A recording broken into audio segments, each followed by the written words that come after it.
Hello students, आज के मैं अपने इस शॉर्ट वीडियो सीरीज़ में आपके लिए एक और बहुत ही महत्वपूर्ण डेरिवेशन लेके आया हूँ, जहाँ से हर साल 5 मार्क्स के क्वेश्चंस और 3 मार्क्स के क्वेश्चंस आते ही आते हैं। तो चलिए हम आज का ये डेरिवेशन यहाँ से शुरू करते हैं। तो electric field due to plane infinite sheet, इसके लिए हमने एक यहाँ पर इनफाइनाइट सीट बना ली, यहाँ पर एक इनफाइनाइट सीट बना ली।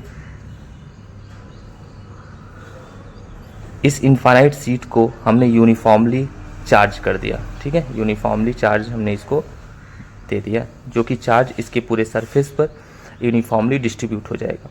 क्योंकि ये एक सीट है, इसलिए चार्ज जो है वह इसके पूरे सरफेस एरिया पे डिस्ट्रीब्यूट होगा। ठीक है, अब ये सीट होने की वजह से पहली बात तो इसकी लेंथ जो है वह इनफाइनाइट है, ये आप जानते रहना। ठीक है, उसके बाद चार्ज इसके पूरे सरफेस पे इनफाइनाइटली डिस्ट्रीब्यूटेड हो गया है, इसलिए आप इसके टोटल चार्ज को कैरी नहीं कर सकते। इसलिए यहाँ पर हमको चार्ज डेंसिटी के लिए का फॉर्मूला जो है यूज करना होगा डेरिवेशन के लिए। यह एक प्लेन सीट है, यानी एक सरफेस पे चार्ज डिस्ट्रीब्यूटेड है, इसलिए यहाँ पर जो चार्ज डेंसिटी हम लोग यूज करेंगे वो सरफेस चार्ज डेंसिटी यूज करेंगे। ठीक है, surface charge density. Okay, surface charge density क्या होती है, इसको सिग्मा से दिखाते हैं, और सरफेस चार्ज डेंसिटी होती है Q अपॉन ए, मतलब कि उस प्लेन सीट के यूनिट एरिया पर कितना चार्ज डिस्ट्रीब्यूटेड है, हम लोग उसको सरफेस चार्ज डेंसिटी कहते हैं। यहाँ से अगर आप कैलकुलेट करेंगे तो ये Q इक्वल टू आ जाएगा सिग्मा इंटू ए, जिसका हम यूज़ आगे डेरिवेशन में करेंगे। अब आपको इसके कारण जो इलेक्ट्रिक फील्ड इंटेंसिटी निकालनी है, वह प्लेट के इस तरफ भी आपके चार्ज होगा और प्लेट के बैक साइड भी चार्ज होगा। तो इस साइड मान लीजिए पॉइंट ए हो गया, इस साइड मान लीजिए आपका पॉइंट ए हो गया, और इस साइड आपका मान लीजिए पॉइंट बी हो गया। ओके, तो अब इन दोनों ही पॉइंट से हमको इलेक्ट्रिक फील्ड कैलकुलेट करना है, इसलिए हम लोग क्या करेंगे कि इन दोनों पॉइंट से हो करके जाने वाले एक गॉसियन सरफेस को कंसीडर करेंगे, और ये भी गॉसियन सरफेस हमारा एक लीनियर बॉडी ही होगा, क्योंकि ये भी हमारी एक तरह से लीनियर बॉडी है, और इसलिए हम यहाँ से दोनों पॉइंट से होकर के पास होने वाले एक गॉसियन सरफेस जो कि सिलेंड्रिकल शेप का होगा, हम उसको कंसीडर करेंगे।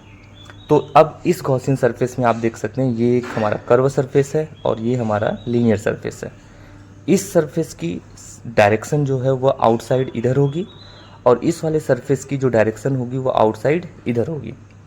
और ये प्लेन सरफेस है, तो प्लेन सरफेस का एरिया की डायरेक्शन ऊपर की तरफ, क्योंकि किसी भी सरफेस के एरिया वेक्टर की डायरेक्शन हमेशा उससे परपेंडिकुलर बाहर की तरफ होती है, और इसकी नीचे की तरफ। अब हम लोग इलेक्ट्रिक फील्ड की डायरेक्शन डिसाइड करेंगे, क्योंकि प्लस चार्ज है, तो प्लस चार्ज के कारण जो इलेक्ट्रिक फील्ड होता है वह हमेशा उस प्लेट से दूर की तरफ होता है, बाहर की तरफ। तो ये प्लस है, तो इसके कारण जो फील्ड होगा इससे बाहर की तरफ इधर होगा।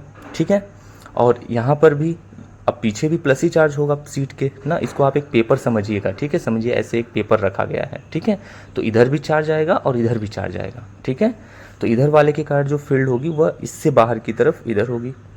अब यहाँ पर भी फील्ड की डायरेक्शन इधर ही होगी, और यहाँ पर भी फील्ड की डायरेक्शन इधर ही होगी।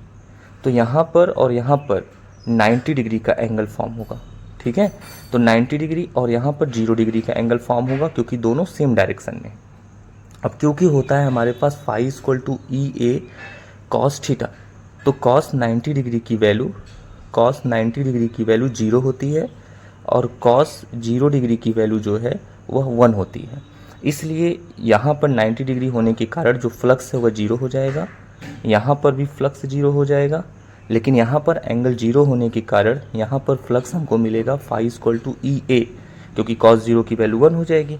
ऐसे ही यहाँ पर भी हमको फ्लक्स मिलेगा फाई इक्वल टू ई ए, क्योंकि यहाँ पर भी एंगल 0 होने के कारण वैल्यू 1 हो जाएगी।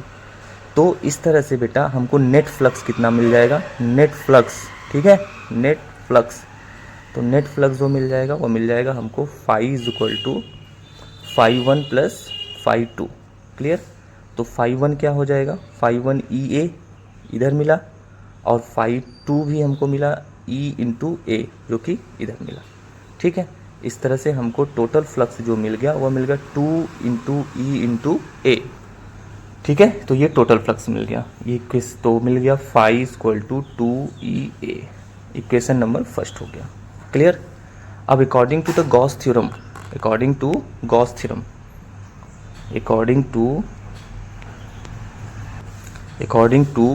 Theorem Gauss theorem. Gauss theorem की अगर हम लोग बात करेंगे तो गॉस थ्योरम के according to Gauss theorem phi E is equal to हम लोगों ने पढ़ा है Q upon epsilon naught. Q मतलब सरफेस के अंदर टोटल चार्ज कितना बाउंड है, मतलब ये जो हमने गॉसियन सरफेस कंसीडर किया हुआ है ना, इसके अंदर कितना चार्ज बाउंड है। तो हमने तो पूरे सरफेस को क्यू चार्ज दिया था, तो इसके अंदर तो क्यू चार्ज बाउंड हो तो ऐसा हो नहीं सकता, कुछ कम ही चार्ज बाउंड होगा। इसलिए हम लोग यहाँ पे सरफेस चार्ज डेंसिटी का यूज करते हैं, जो हमने ऊपर यूज किया था, जो कि आया था आपके पास Q equal to sigma into A. तो Q की जगह हम लोग यहाँ पे सिग्मा इंटू ए रख देंगे, अपॉन में ये हो जाएगा हमारा एप्सिलॉन नॉट। ठीक है, ये हो जाएगा इक्वेशन नंबर 2।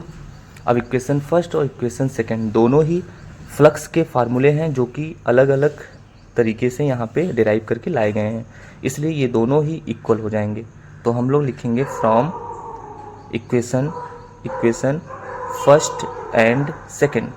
तो क्या करेंगे बेटा, ये 2EA इक्वेशन फर्स्ट हो जाएगा और ये इक्वेशन सेकंड हो जाएगा, दोनों को इक्वल कर देंगे। तो ये A से A क्या हो गया, कट गया। तो यहाँ से आ जाएगा हमारा E is equal to sigma upon 2 epsilon naught. इस तरह से हमारा यहाँ पर इलेक्ट्रिक फील्ड इंटेंसिटी का फार्मूला प्लेन शीट के कारण देखने को मिल जाएगा। ठीक है, डायरेक्ट इस फार्मूले से भी आपको न्यूमेरिकल आते हैं, इसलिए आप डायरेक्ट इस फार्मूले को रट लीजिएगा।